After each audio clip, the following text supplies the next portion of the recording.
बंडखोरीच्या प्रश्नावर ओमराजे निंबाळकरांनी मौन साधलंय।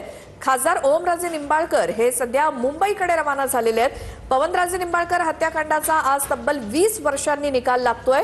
बंडखोरीनंतर ओमराजे निंबाळकर प्रथमच TV9 मराठीवरती आणि त्यांनी बंडखोरी संदर्भात मौन साधलंय। आज पवनराजे निंबाळकर हत्या प्रकरणातील निकाल जो आहे तो आज लागण्याची शक्यता आहे। खासदार साहेब, आज निकाल लागणार आहे, काय अपेक्षा आहे? आजचा दिवस अतिशय महत्त्वाचा असणार आहे, 20 वर्ष प्रतीक्षा। निश्चितपणे माझ्या कुटुंबानं गेली 20 वर्ष 17 दिवस जो अविरत संघर्ष केलाय न्यायाच्या भूमिकेतनं, माझं कुटुंब असेल, समत काजींचं कुटुंब असेल, ज्या पद्धतीनं कैलासवासी पवनराजे निंबाळकर साहेबांची निवृत्तपणे हत्या झाली व त्यांचे चालक पैगंबरवासी समत काजींची, मला वाटतंय रक्ताच्या नात्याला काळिंब फासणारी घटना होती आणि त्याच भूमिकेतनं आजपर्यंत आम्ही न्यायाच्या प्रतीक्षेत आहोत।